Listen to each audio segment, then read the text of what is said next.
Shrek. His mother was ugly and his father was ugly, but Shrek was uglier than the two of them put together. By the time he toddled, Shrek could spit flame a full 99 yards and vent smoke from either ear.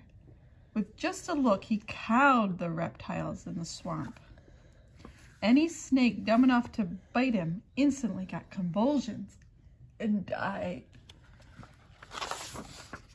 One day, Shrek's parents hissed things over and decided it was about time their little darling was out in the world doing his share of damage.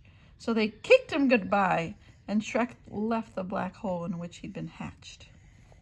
Shrek went slogging along the road, giving off his awful fumes. It delighted him to see the flowers bend aside and the trees lean away to let him go by. He's a shark. Does he? Oh, yeah. She does, yeah. In a shady copse, he came across a witch. She was busy boiling bats and turpentine and turtle juice, and as she stirred, she crooned, "This is the way I cook my bats, stir my bats, taste my bats, season my bats in the morning. Stew and brew and chew my bats, diddle and fiddle and faddle my bats, early in the morning." Yeah. What a lovely stench, Shrek cackled. The witch specialized in horrors, but one single look at Shrek made her woozy. That's the witch.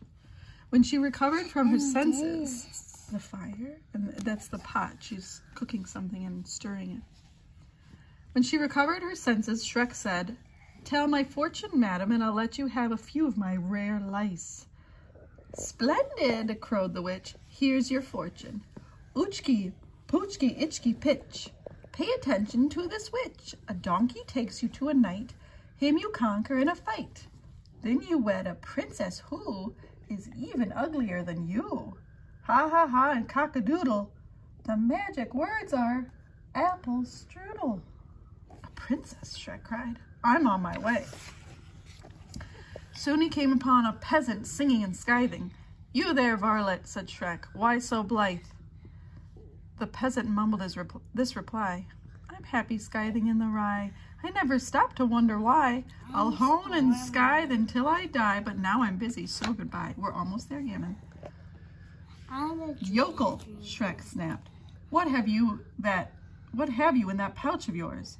"Just some cold pheasant." "Pheasant peasant? What a pleasant present." The last thing the peasant saw before he fainted was Shrek's lair, warming up his dinner. Shrek ate and moved on. We're almost there, Gammon. Wherever Shrek went, every living creature fled. How it tickled him to be so repulsive. Fat raindrops began to sizzle on Shrek's hot knob. "Did you ever see somebody so disgusting?" said Lightning to Thunder. "Never," growled Thunder. "Let's give him the works." Lightning fired his fiercest bolt straight at Shrek's head.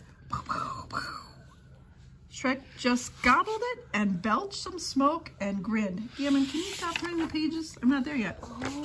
Lightning, thunder, and rain departed. In high spirits, Shrek stalked on. At the edge of the woods, he found this warning nailed to a tree. "Hearken, stranger, shun the danger. If you plan to stay the same, you'd best go back from whence you came." Shrek, of course, swaggered right past. Who's he gonna meet now? Yeah, this guy. And sure enough, a little way into the woods, a whopper of a dragon barred his path. Shrek smiled and bowed. The dragon slammed him to the ground, but Shrek just lay there. He was amused. The irascible dragon was preparing to separate Shrek from his noggin. But Shrek got him between the eyes with a putrid blue flame. The poor dragon thudded over, unconscious for the day. I don't like that. You don't like who? He's sad. Oh, yeah. Because of the dragon. Oh, is that why? An hour later... Be careful. Oh, Please. it does look like that. Shrek himself was unconscious. He had fallen asleep along the way. But He dreamed he was in a field of flowers where children frolicked and birds warbled. Some of the children kept hugging and kissing him, and there was nothing he could do to make them stop. He woke up in a daze, babbling like a baby. It was only a bad dream, a horrible dream. Did he like the kids kissing him and hugging him? No. No, he didn't. Shrek wandered on. He was wondering if he'd ever meet his princess when he saw a donkey grazing. Was this the donkey the witch had foretold? Hold on, we're not there yet. Shrek hurried over and tried the magic words. Do you remember the magic words? What were they? Apple, strudel. The donkey raised his sleepy eyes and brayed.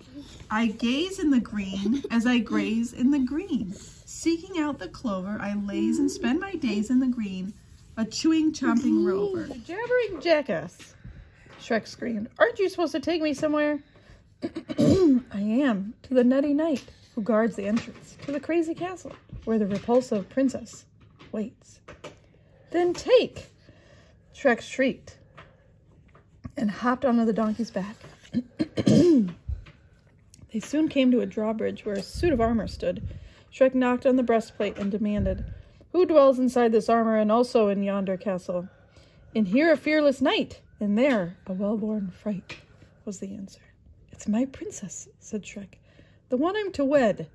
Over my dead body, roared the fearless knight. Over your dead body, Shrek agreed.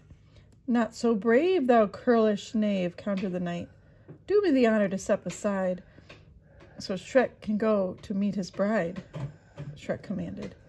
Magician's mercury, plumber's lead, I smite your stupid scabby head.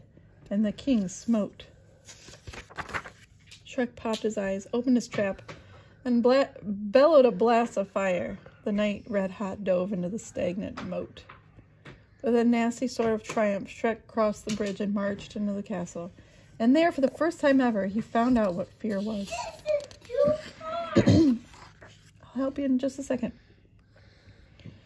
All around him were hundreds of hideous creatures.